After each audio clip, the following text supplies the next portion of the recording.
Hello, listeners, and welcome to another episode of Cognitive Dissidence. As usual, I'm your host. I'm Jacob Shapiro. I'm a partner and the director of geopolitical analysis at Cognitive Investments. My producer of the podcast, whose name is also Jacob, tells me that a lot of listeners fall off in the first minute of the podcast, where I tell you to check out all the things we do at CI.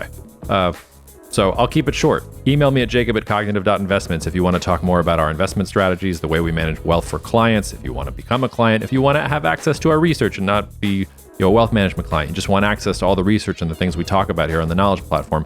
All of that is open for business. Jacob@cognitive.investments is how you can find me. Without further ado, here's our weekly chat with Rob. Rob will be out next week. I will have somebody else fill in for him, but at least we're back together for this week. So cheers and see you out there. Cognitive Investments LLC is a registered investment advisor. Advisory services are only offered to clients or prospective clients where Cognitive and its representatives are properly licensed or exempt from licensure. For additional information, please visit our website at www.cognitive.investments. The information provided is for educational and informational purposes only and does not constitute investment advice, and it should not be relied on as such. It should not be considered a solicitation to buy or an offer to sell a security. It does not take into account any investor's particular investment objectives, strategies, tax status, or investment horizon. You should consult your attorney or tax advisor. We're back at it, at least for a week, before Rob goes on an adventure that he may or may not survive from. It's nice to see your face, Rob. Yeah, nice to see you too, after your break. Breaks with kids are in, you're about to go off with the kids. I was with the kid. It's wonderful. There's no problem with it. I enjoyed watching my daughter dip her toes in the Atlantic Ocean for the first time. But it's not as relaxing as vacation was before. I'll at least say that. It's funny. It's not as relaxing, but we're home alone right now. The baby is off with his grandparents. And I have to tell you, having that sort of regimentation of your day of taking care of the baby, when you don't have that anymore, oh my God, I don't know what to do with myself. I'm like wandering around, way too much free time. It's really disorienting. Well, let's at least give you some structure here in the form of a podcast conversation. We've talked a lot about China on the podcast, and we were a little bit worried about beating a dead horse, but there's so much about China that's happened this week that I don't think we can avoid sort of tackling some of it. I'll just kind of give a brief rundown, and then we can hack into whatever parts you think are most interesting. And I don't know which of these developments is most important. I guess in some sense it depends on what your priority is or why you're thinking about China in general. The Chinese State Council finally unveiled their actual measures for consumption. So they've been rumored, we're thinking about all these measures that we're going to do to instill more consumption and things like that. And they finally unveiled the big package. As we sort of have covered here and sort of expected, it really isn't about improving consumption. It's more about, we're going to create more cultural events and we're going to reduce restrictions on buying properties and cars and we're going to extend shopping hours. It's more incentivizing consumption rather than putting money into the pockets of Chinese citizens to spend. But we now have actual measures rather than just the rumors of measures to look at. We've got at least one province, Zhejiang province, launched a program to moderate the use of hukou, which is this there's really no good analog for this in the United States. Basically, you can't just move anywhere you want in the Chinese system. You have to have these permitting and permission to go from one place to the other. And here's one province that is joining a few other provinces in trying to experiment with what it looks like of getting rid of these things. And that would create more social mobility. That would be a real stimulus if you had a top-down focus on it. This is not that. It's one province. It also exempts the biggest city in that province, but it's there nonetheless. There's also a couple different political developments in China this week. We've got the foreign minister. He doesn't have health issues, apparently. He is now being digitally purged, politically purged from the party. Xi Jinping's handpicked foreign minister, gone. Wang Yi, the former foreign minister, is back in. At the same time, the commander of the rocket force, which the rocket force is important in China's military. They control the nuclear weapons. It's also, if you were ever going to get into a fight with the United States in the South China Sea, all the area denial and all the rockets that need to be shot at, U.S. naval assets in the South China Sea. It's an important part of China's military branches, even if it's not one of the, Army, Air Force, Navy, the big three. Anyway, commander of the rocket force gone, under investigation for corruption. They brought in a former naval top officer and somebody who was associated with the Air Force to run the rocket force itself. which is weird. You would think that you would promote somebody from the rocket force to the top level of the rocket force, but they're bringing in outsiders to manage the system. And we can speculate about why that is, but listeners can probably think of some of those things off the top of their head. And then the last bit that I'll sort of lead off with what's happening this week is there are reports that Huawei is back from the dead, and that Huawei, along with SMIC, is going to be making its own chips, and that they will return to smartphone production and markets maybe as soon as the end of 2024. It's not going to be cutting-edge chips, so SMIC seems to be thinking it can make, using 7 nanometer process. The cutting edge for TSMC is 3 to 4 nanometer process. But Huawei has gone from being completely kneecapped by the U.S. trade war and U.S. sanctions. Huawei was the first real target of the Trump administration to suddenly signs of life from this Chinese tech company, which also has a host of things that we can talk about too. So those were the things that struck my attention. Is there anything else you want to add to the plate, Rob, or do you just want to dive into some or all of those developments? There are a few other little news items, but I think we can work them into some of the bigger themes emerging from what you're pointing out. Like, what do you listed a lot of things there, but what is your takeaway from, how do you connect the dots with a lot of those elements, do you think? Well, it's not one story, I think. So the thing that disturbs me the most is the rocket force and the foreign minister stuff, because we really, I have said for it's been years where I've been saying Xi Jinping is in control of the Chinese Communist Party. There are no rivals. He's the paramount leader. He wants to be the paramount leader because he has to do all these politically controversial and unpopular things in the economy. This is really the first time since that stock market collapse in 2015, 2016, that we've seen what I would describe, I can't say that they're challenges to Xi Jinping, but the first evidence of maybe Xi isn't as in control as we think. Because if he's moving against corruption in the rocket force, that means, okay, I don't feel completely good about the reforms in the military and about the loyalty there.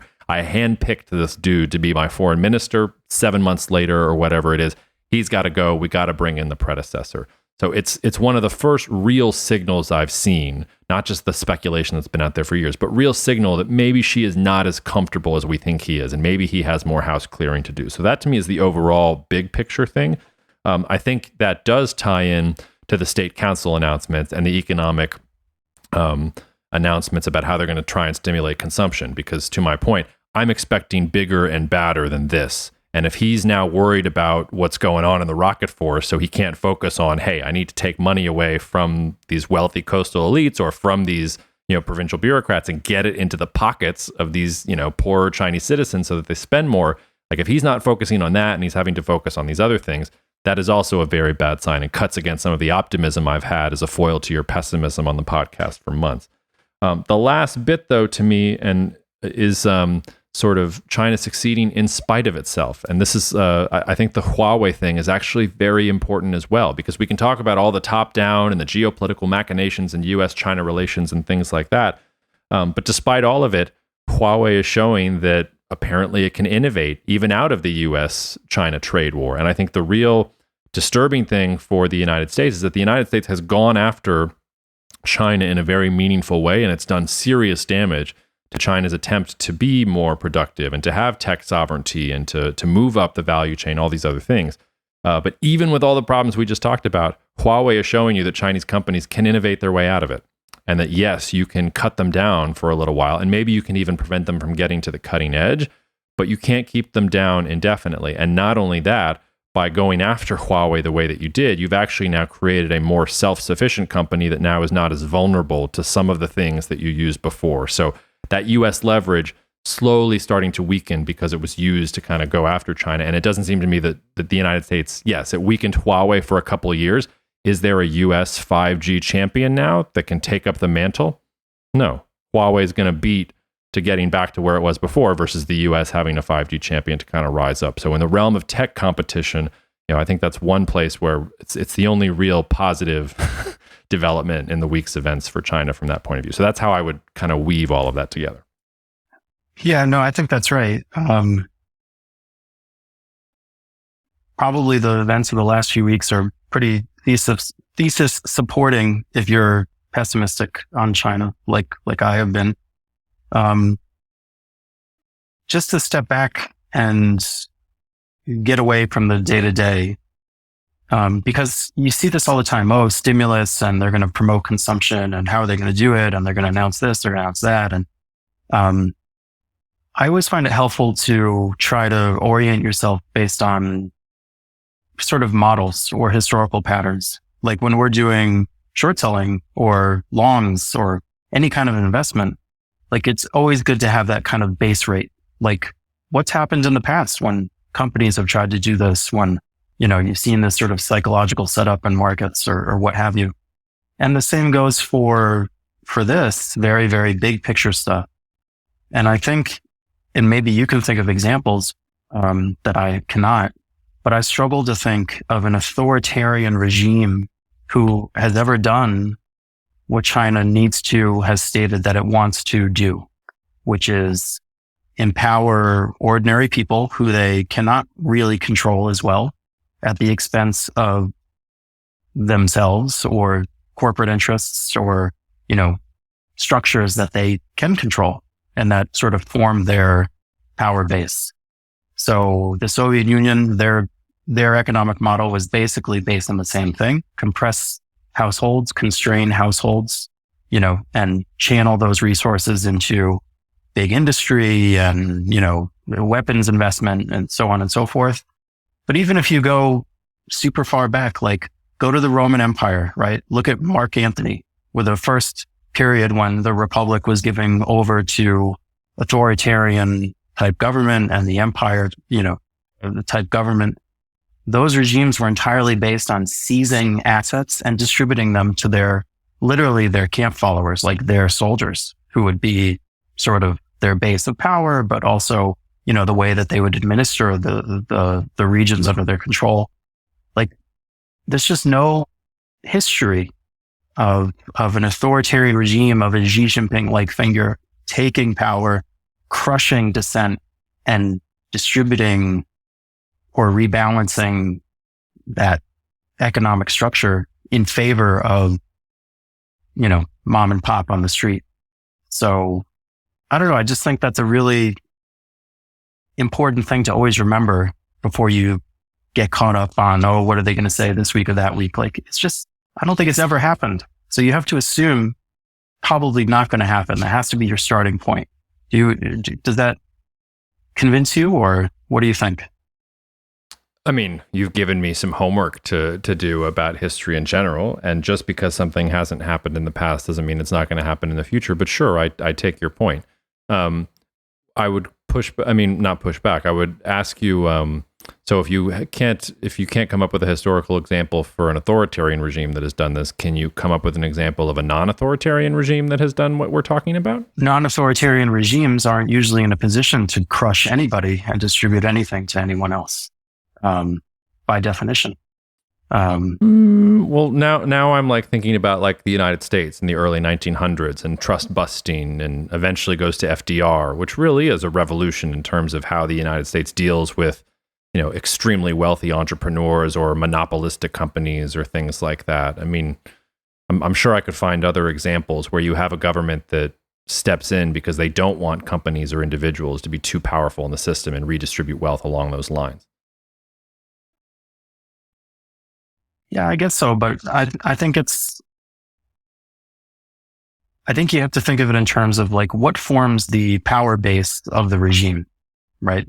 Most regimes have some kind of group that support them, right?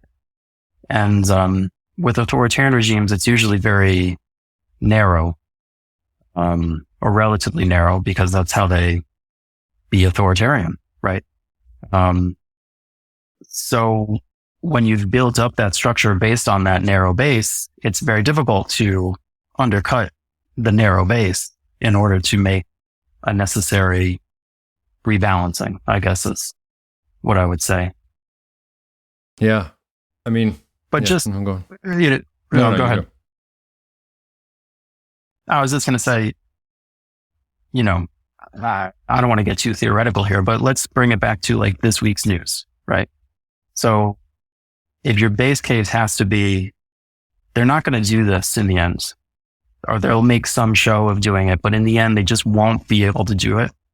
I think the last 2 weeks have given some support to that, because the two things that I see on my list of interesting little data points is, number one, apparently the South China Morning Post ran a piece saying that within kind of the media in China or within government circles, there's this thing going around that they tried this consumption voucher program. And I didn't write down which city it was in. But in one of the cities, they tried consumption vouchers where they were trying to channel consumption into very specific, areas of the services economy. And it was sort of a fiasco. Like, it didn't work. And the thrust of the article was that now that that's been discredited, like, everyone says, okay, well, that's not going to work. We're not going to do that. We're not going to give direct transfers of any kind. And I find that really interesting, because that's just a little pilot. Apparently it was very small scale, but the fact that this is being taken to as the reason to draw that big conclusion shows you where the biases lie, I think, first of all. And the other thing that catches my eye is, apparently I was reading, there's rumors going around that people around Xi Jinping are very vocal and very hopeful that sort of the new economy will grow enough where it will, grow them out of their problems. So you mentioned Huawei, IT, that whole thing. And that, okay, well, we don't have to worry about imbalances and local government debt imbalances in the property market, the treadmill to hell, all this stuff we've been talking about, because the new economy is going to grow us out. And that's just, it's very predictable. Like, that's what they always say, or they always hope for. And just mathematically, it's just not going to happen. But it's yet another data point showing, like, there's just no impetus to do this thing that they need to do, if that makes sense. No, it is. I mean, I think there's impetus. There's not the political will yet. And that, to me, is why, in some ways, the most important developments of the week are not the interminable, consumption, not consumption, this, that, or the other thing. Like you said, it's a treadmill, and the treadmill could go on for years. What was really shocking to me about this week is, okay, now we're talking about corruption at the top levels of Chinese military forces. Now we're talking about top Chinese, officials being disappeared online, and we have no idea where they are, or no idea, who's pulling the strings here. She has, I think, very intentionally tried not to take pages from the Maoist playbook, in part because his family suffered from the Maoist playbook. He wanted to maintain stability. He wanted people to know that it was rule of law. It was authoritarianism, not just chaos for chaos's sake. And this week, maybe it's just a blip. Maybe the foreign minister ran off and had some affair with a TV presenter, like the rumors are correct. And maybe the rocket force thing was just, one bad apple, and he's just shuffling some deck chairs and everything will be fine. But to me, it's that political, if you start to knock out the political support, any optimism that I've had starts to come apart. And we go from, hey, is this the lost decade for the Chinese economy, to what does the future of the Chinese Communist Party look like? There is no successor for Xi Jinping. Is the emperor actually losing control rather than strengthening control and centralizing power? So I don't want to make too much out of it, because so much of it is internal, what is peakinology? Is that the word that we'd have to use? Like, we're reading tea leaves here. I have no strong evidence, but for the first time, I'm sort of looking at it and feeling a little less sure of what Xi Jinping's position is, and that's bad news, I think, for China going forward. And yeah, I mean, exactly to your point, like the task that is in front of China is in some ways impossible. They have to keep the current system going while shifting to a different system. Like, I don't envy them, but the one silver lining here, and I want to present this as like ancient Chinese wisdom, but it's really just what we would say back home. Like, you can bring a horse to water, you can't make it drink. So all Xi Jinping can do is bring the horse to water. He's not going to be able to force consumption, and he has to create a political system in which people feel comfortable consuming. And whether that's money in their pockets, whether that's cultural changes so that they don't feel like they have to hoard money in case there's some kind of crisis from the top down, I'm not sure. But like, ultimately, we're talking about a psychological moment here that he's trying to bring the Chinese consumer to, and there's nothing you can really do. It's just the Chinese consumer is just going to have to do that themselves, just like Huawei is doing what it's doing itself. It's not because the Chinese government came down from on high and told them to do it. So, yeah, it's a matter of bringing the horse to water, but also the horse needs a few dollars in his pockets because the horse has, consumer debt that's now approaching 60% of GDP, which is actually quite high for an economy like of China's stage.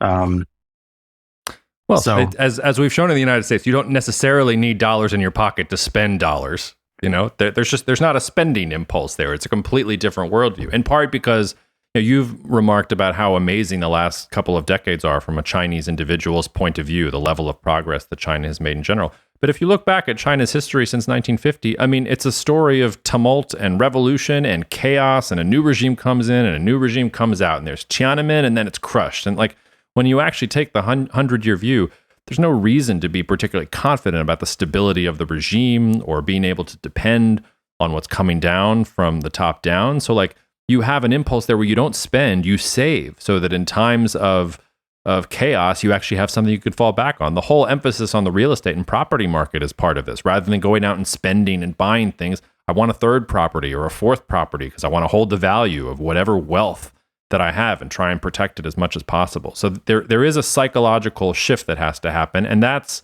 in some ways, the new economy.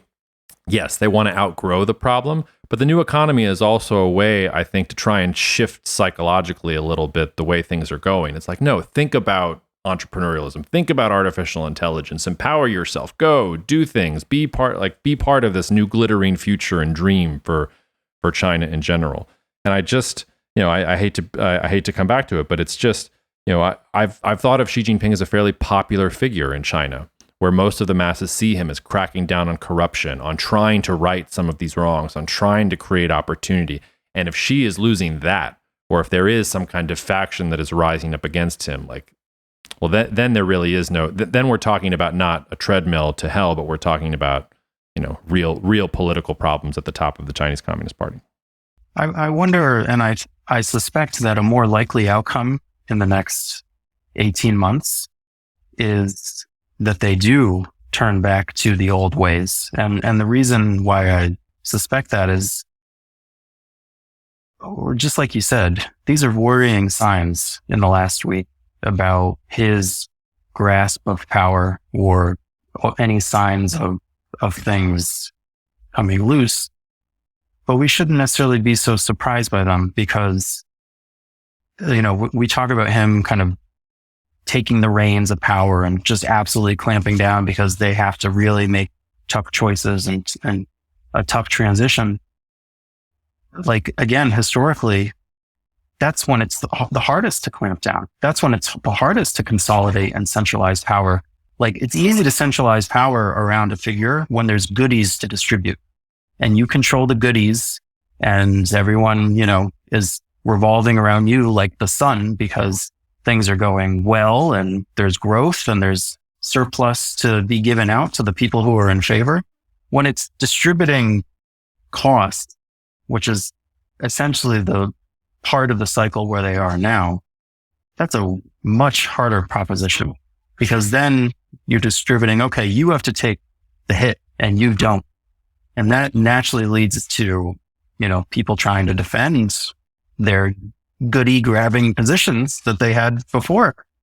So the outlook is not good, no matter how you slice it. So just rounding to my original point, I wouldn't be surprised if they try to get the goodie train going again, even if it's totally unsustainable and, and people recognize that it's unsustainable just out of a little bit of panic. And if they were to do that, I think that would be a sign that things are really not good. Let's maybe move on to other parts of the world. A big development here. So another country that we've been following pretty closely here on the podcast and that others are finally joining us and following is Brazil. The big news out of Brazil this week is that the Brazilian central bank decided to cut interest rates 50 basis points, and that was more than most Western observers were expecting. And I know that you had some things you wanted to say about that, Rob, because you think that the media is framing this wrong. I'm shocked to see that the media is framing something wrong about Brazil. Nothing huge, just the narrative that I saw in the media was, oh, Brazil was leading the US into rate increases, and now they're going to lead the US into rate cuts. And that seems to be a narrative I hear all the time about interest rates in not just Brazil, but a lot of emerging markets, that they work like the US. And it's just not the right way to think about it. Brazil cutting interest rates is not a sign that the economy is rolling over. It's not a sign that they're trying to stimulate. It's sort of an all clear sign. It works in the opposite way from the Fed. When things are bad in Brazil, they raise rates because capital historically has fled the country. The currency has weakened, and they need to defend those things. So it's always this sort of pro-cyclical monetary policy that they have to run, unfortunately. The fact that now they've cut 50 basis points, I mean, yeah, inflation has come off for reasons mostly not anything to do with Brazil. But it's a sign that they don't need to defend.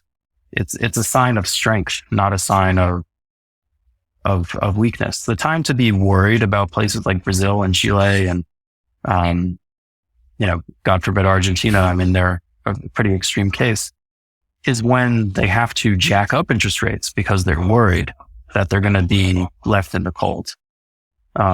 So the only point I want to make is, don't think of this in the same way as you think of, oh, is Jay Powell going to cut because the U.S. is rolling into a mild recession or whatever you think, because it's very much the opposite.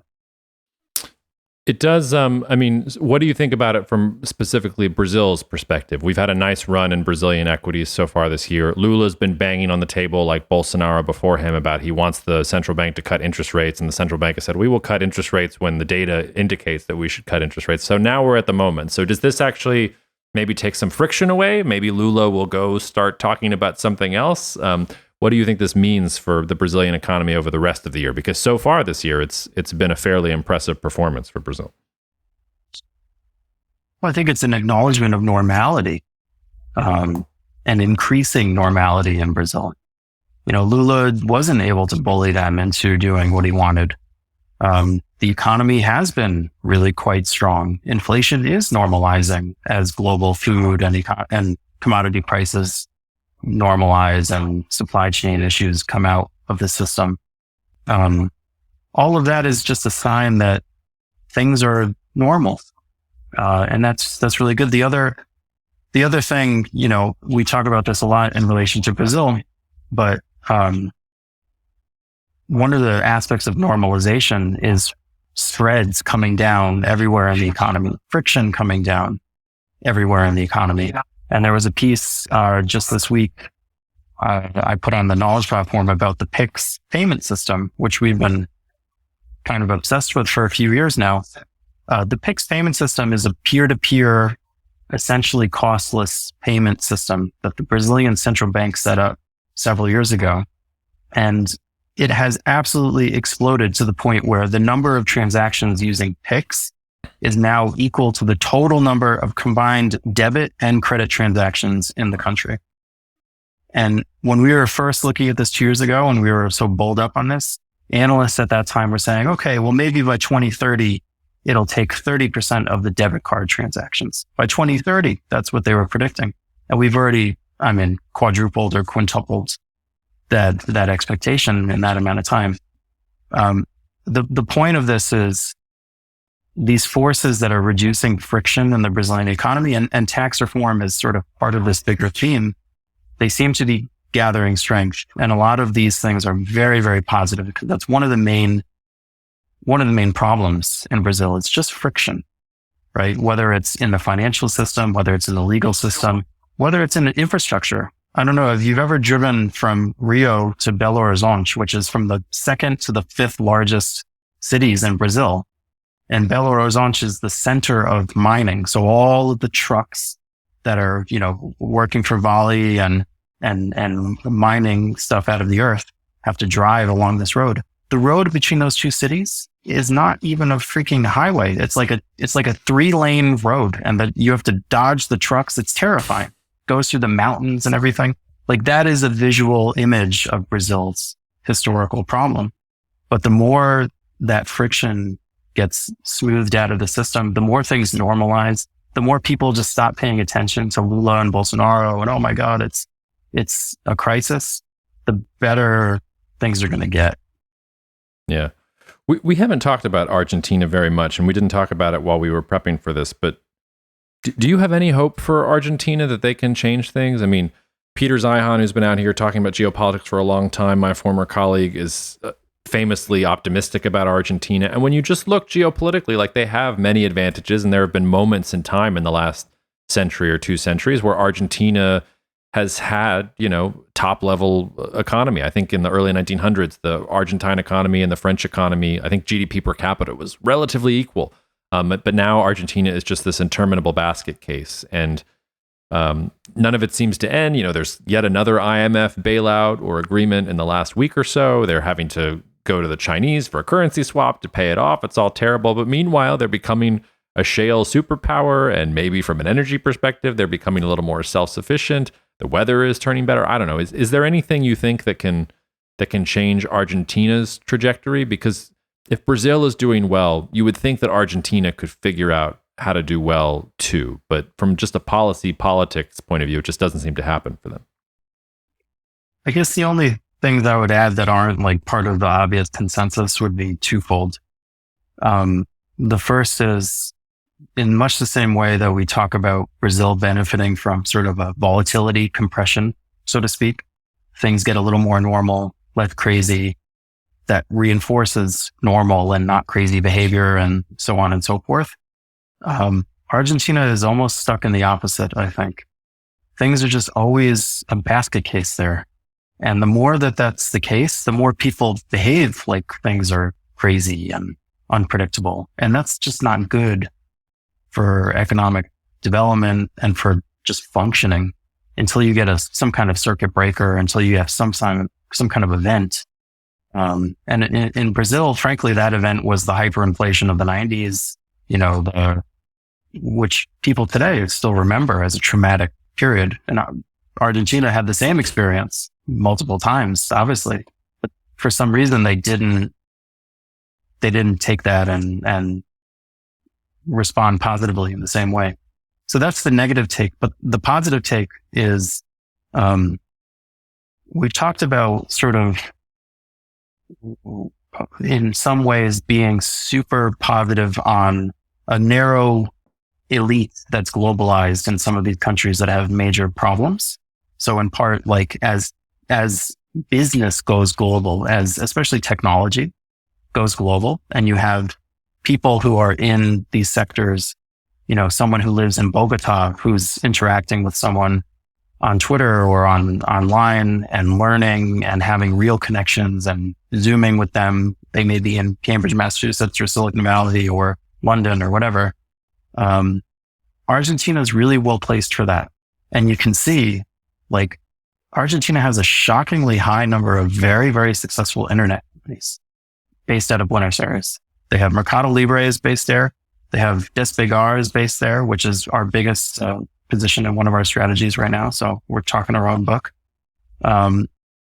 There's a lot of very successful companies that have emerged and have really grown. So I think, to offset some of the negativity on the broader Argentine situation, which I think most people kind of get, that seems really positive for them. Whatever they're doing, that slice of their economy, that slice of their society is thriving amidst chaos. Speaking of, well, it's not really chaos anymore, but I thought we would also check in on another one of our hobby horses, which is Turkey. There's a lot to say about Turkey in general, but what I wanted to bring up here is that we talked about monetary policy normalization, and President Erdogan continues to take steps down that road. So, they've raised interest rates 900 basis points in the last 2 months. That's less than some people wanted, but it's exactly what they telegraphed. So I put more stock in the fact that they've done what they said they were going to do, rather than it isn't as high as the Bloomberg guys want it to be. The news in the past week was that Erdogan named 3 new deputy governors to the central bank. They are all well-respected economists who have very normal views, who sort of think their own things, or who think what most of global economic elites think about monetary policy. Rational orthodox thinkers, I think, is the sort of code words for all this. Meanwhile, the Turkish central bank actually raised its inflation forecast to almost 60% by year end. So it was 38% in June. A lot of that is base effect, going from last year to this year. But they're saying there's actually going to be more inflation now going forward. The lira has lost 30% of its value. It's flirting with 27 on the dollar right now. But yet, Erdogan seems to be empowering people who want to raise rates, who want to do things in a more orthodox way. Meanwhile, as everybody's looking at the Russian grain deal and what Erdogan's doing, he's been going to the Gulf multiple times, getting promises of tens of billions of dollars from the Emirates, from Saudi Arabia. I mean, it seems like the Gulf is going to bankroll a lot of this, and that whenever Turkey really gets into trouble, Erdogan can go hold out his hat, and MBS or MBZ or somebody's going to fill the hat with whatever money kind of needs to be there. The Economist coined this as, I don't even know how to pronounce this, Erdoganomics. They must be thinking the G can be pronounceable, because you can't really. But anyway, they're talking about it spreading across the world. And of course, the Economist is deeply concerned that this is what is happening. But I wanted to give you a chance to riff on what we're seeing with Turkey and where you things go from here, because I think there's still a lot of skeptics about Turkey who think that Erdogan is just going to, he's tried this before and he's just going to cut and run and fire all these guys eventually. But it looks like it has more legs to me. And you've also been getting some more foreign investor interest in Turkish stocks, whereas foreigners had kind of run to the exits. There are, we're not completely alone now. People are starting to look at Turkish equities and Turkish companies and saying, this is undervalued. Oh, well, if this is a normal monetary environment, maybe things are going to be okay. So just kind of wanted to set you up to talk about that. So I would classify what they've done so far as kind of a counter trend rally, so to speak. So they're trending in a very independent, kooky Erdoganomics direction, and they have been for some time. And they've made a bit of a course correction. So they brought in more orthodox figures. They've raised rates, as you pointed out. Part of the reason why the inflation is reaccelerating is because they've implemented some new taxes to try to shore up some of their fiscal situation, which was not good. So they're doing what the Economist magazine would love to see. And at some level, that's good. But I was thinking about Turkey the other day, and I worry a little bit, because if you look at Turkey's history, the times when they've sort of been under the thumb of the West has always been the times when they've done the worst. And I don't think that's what's happening now. I think it's a counter trend rally. I think he's making a little course correction to get away from some of the real, excesses, but he's not going to fundamentally, do things because the West wants him to, or because Wall Street, or because, Goldman Sachs is writing a nice report about them and, everyone should go and buy Turkish stocks. If they start doing that, then I'll be much more negative on Turkey. Because I think they need to really run their own path in order to be successful. To take an extreme example, what I was thinking was, I think it was in 1843, they signed this very famous treaty with the British. And prior to that, they had inflation problems, fiscal problems, after the Napoleonic Wars, all these problems, right? And the British came in and said, okay, we're going to put a circuit breaker onto your currency. We're going to peg it to the pound and to gold. And we're going to really help. We're going to figure out how to run your economy for you. And the resulting 100 years were just a complete disaster for them. And they, cut off their nose to spite their face. They had, hugely beneficial policies in place that benefited outside merchants, and to the detriment of Turkish companies and Turkish merchants. They had no industrialization because they just couldn't erect the barriers that they needed to develop, manufacturing like they needed to. It wasn't until after the war that they had any manufacturing to speak of. They basically just stayed still for 75 years. It was not good. And, I don't want to draw too much from one historical period, but you see this kind of many times in Turkish history where when they do too much stuff to please the Europeans or the Americans, it doesn't usually go well, or it's coming from a position of real weakness and it doesn't have good outcomes. So this is a long-winded way of saying it's probably good what they've done so far, but if they start talking about, we're going to eliminate our budget deficit and we're going to pay down our debt and we're going to crank up real interest rates because we're going to defend the currency because we want to get into the EU and they start, bringing in the Western educated bankers, like that would be a little deflating for my bullish thesis on Turkey, at least. Does it make a difference? Oh, so, yeah, sorry. I was just going to ask, does it make a difference that they're bringing in the Emirati bankers and the Saudi bankers? Like, does it make a difference if they're under the thumb of the Gulfies versus the Europeans?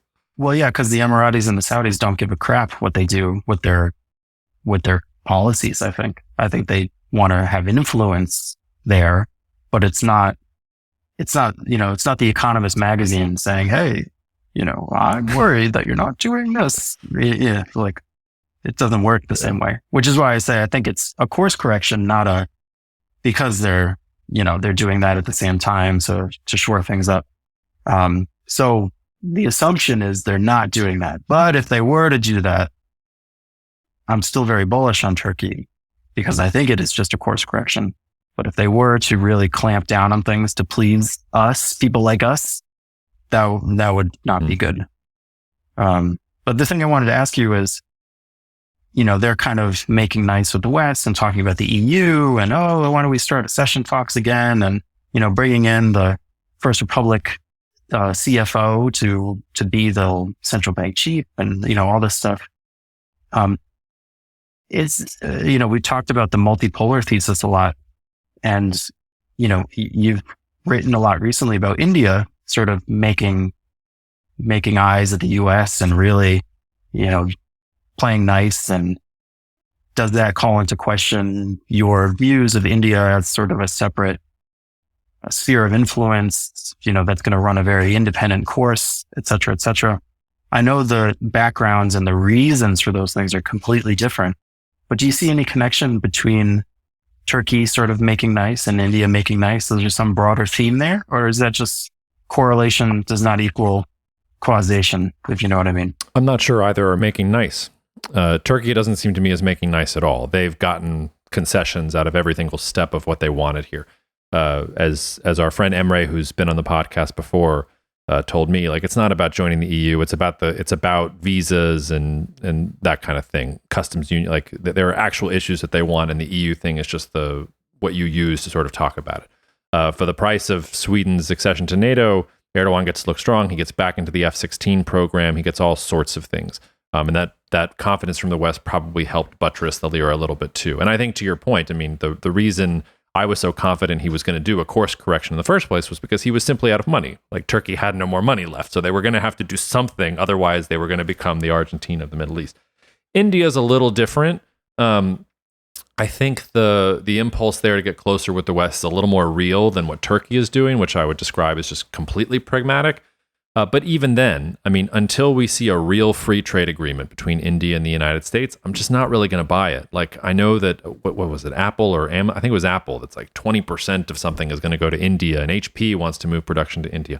That's great. Everybody says they want to move to India, and then they get to India and they realize this is not as easy as we thought. This is India. Like, why don't we just go to Mexico or Thailand or find somewhere else? This is really, really difficult. So until we see India really accept because India is not making any concessions. Like, they're not offering market access. They're sort of doing everything by their terms. So until we see that sort of shift from them, I'm not really going to buy it.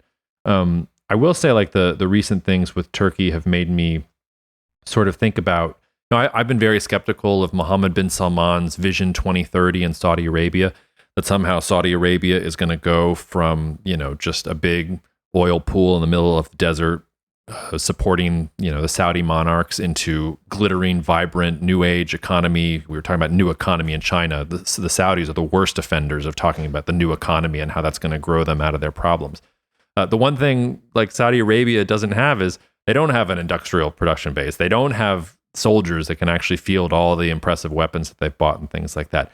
And Turkey makes an interesting partner if you can do that. If you can create some kind of Sunni Arab system where, okay, Turkey is going to be the Germany to our, it's not going to be a Middle Eastern Union. Let's not get ahead of ourselves, but we need some kind of more modern economy that is more self-sufficient so that we don't have to import, weapons from the West or even go to China and import products from there. I'm wondering if the support of Turkey is sort of a hedge on Vision 2030. And if it's an admission that is like, all right, we may not be able to do all this here, but it would be really nice if we had influence and control over a country in our region that could be an alternative to these things.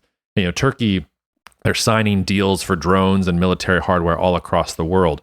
But there was also an industry group in Turkey that was talking about making Turkey a semiconductor manufacturer in the last couple of months. Like when you start going down and looking at all the developments and all the things that Turkish companies are doing, sort of feels like, whether it's going to be, I think Turkey thinks it's going to be the leader. Obviously, the Saudis think they can be the leader. I'm sure the Egyptians have some fantasy where they're the leader too. But that sort of multipolarity fracturing into different smaller zones of economic production and industrial production. Like I think that I'm wondering if that's part of this whole picture. Yeah, it's a real puzzle. What they're doing with this whole plan. One of the aspects that it's easy to overlook is just it's good for Saudi to build relationships with a country like Turkey just to have access to knowing how to do things, savoir faire, so to speak. Like, they don't really have any big country patrons that are willing to create partnerships or intellectual property exchanges, or, it's not like the US and Japan post World War II. Like, I don't think they have that kind of access. So, to some level, working together with a country that actually does have a manufacturing base that's 24% of the economy and makes things with some success, like that's really good for them. But at the same time, you look at the sorts of things that they're doing, that they're putting most of their resources into, and it's not day-to-day manufacturing. They're not trying to be Korea in the 1980s and, maybe we'll make this really shitty car. And then 3 years later, we'll make a slightly better car and more people will buy it. Like they're going straight to, we're going to bring in Ronaldo and he's going to be on the Neom, the line, and maybe they're looking at Dubai in some ways and the success that they've had doing that in the last 30 years. As a model. I'm not sure if it's a model that can be easy to replicate for Saudi. But probably MBS, that's probably the only model he knows he's not exactly, I don't know. He doesn't strike me as a man of the people, so to speak. No, I think that's true. It's just, Saudi Arabia made a big deal earlier this year about how they weren't just going to bail out all these countries without anything in return. So the investment in Turkey must mean that they feel like they're getting something. But I don't think they're going to be calling the shots there in sort of the broad terms. Before we get out of here, just a couple rapid fire things. And Rob, I'll let you respond to any of these, or if you want to raise some of your own. The Twitterverse is absolutely focused on this news that maybe some scientists in South Korea have created a superconductor. I have no idea if it's true or not. I know that there's some reports that Chinese scientists have been able to replicate it. And I should say superconductor that conducts at room temperature is the holy grail that we're after. There's some rumors that Chinese scientists have been able to do this. There was a theoretical paper from a lab, I think in California, that says, maybe this is possible. I have no clue. Miles, who is on our innovation advisory board and is literally a nuclear physicist, has agreed to join us next week on the podcast to talk about this. So I have no idea whether it's true or not, listeners. If it is true, it's like the biggest thing that's happened this year so far, and hopefully we'll have some more insights for you next week. We didn't talk at all about the coup in Niger and the craziness in West Africa because I've got two different podcast guests, one on the security situation, one on the political situation that is going to come on next week. So I don't want you to think we're ignoring it. Like, we are actually very, very focused on Niger. I think we've been ahead of the pack on this podcast, talking about the Sahel and all of the instability there and what that means, both from a regional perspective and the migration quotas that I think we're gonna see as a result of all this instability. So that's on our minds too. And then just two other small things that were on the knowledge platform that I don't think are getting enough kind of attention. Drought in Panama is forcing the Panama Canal to restrict the number of ships that can go through. So usually I think it's 36 to 38 a day. They're reducing it down to 32 per day, and they might have to reduce it further due to low water levels. So we can talk all about China and the treadmill and all these highfalutin things, but if the Panama Canal is suddenly like shipping capacity is going down by 25 or 30% there, like that, you're going to feel that in the global economy. It's really important.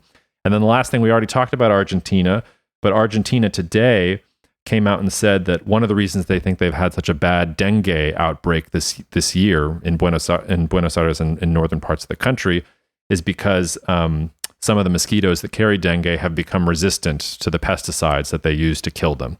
And that's why you've had 40,000 plus cases. It's much bigger than recent outbreaks in 2020 and 2016. And I just wanted to put that in listeners' minds for two reasons. Number one, COVID was part of a trend of diseases from animals coming to humans. And whether it's mosquito-borne diseases or zoonotic diseases where you jump from bats or whatever to humans and things like that, like don't think that it was COVID and then we're done sort of thing. We're seeing this sort of stuff happen all over the world. And the second point is major opportunity for biotech companies. If you can figure out a dengue vaccine, or maybe you need a new pesticide, I don't know, like out of problems comes disruption. But maybe those companies in Buenos Aires will think twice if suddenly you're going to have to dodge a dengue if you're tangoing through the streets of Buenos Aires. So those were just some of the things that are on the knowledge platform this week that I wanted to at least call out before we closed here.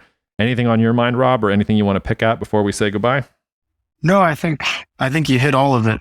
The Panama Canal thing is interesting and unfortunate because the West Coast, like this is a longer trend where volumes of shipping have been moving to the East Coast and away from the West Coast because Long Beach and Los Angeles, they just can't physically handle more stuff. And there's been port strikes and labor issues, and they can't build enough infrastructure, and and it's very difficult to move things from the West across the desert, across, the Great Plains to the population centers in the East. So there's been a ton of building, including like Savannah is a huge area of growth for container capacity. Yes, I was. But the Panama Canal is the choke point. I was just a small anecdotal point. I was near Savannah last week on my vacation, and it's absolutely booming. It's crazy. Yeah, they've been building a ton of warehouses and port capacity and everything you need to bring stuff in. So that's, talk about dependence on choke points. That's pretty unfortunate. But yeah, no, that's it. Okay. Well, we'll wish you a good vacation next week. Maybe I'll entice Chase onto the podcast to do something with me next Friday. But otherwise, listeners, we'll see you next time. Cheers. Thank you so much for listening to the Cognitive Dissidence podcast, brought to you by Cognitive Investments. If you are interested in learning more about cognitive investments, you can check us out online at cognitive.investments. That's cognitive.investments. You can also write to me directly if you want at jacob@cognitive.investments. Cheers, and we'll see you out there. The views expressed in this commentary are subject to change based on market and other conditions. This podcast may contain certain statements that may be deemed forward-looking statements. Please note that any such statements are not guarantees of any future performance, and actual results or developments may differ materially from those projected. Any projections, market outlooks, or estimates are based upon certain assumptions and should not be construed as indicative of actual events that will occur.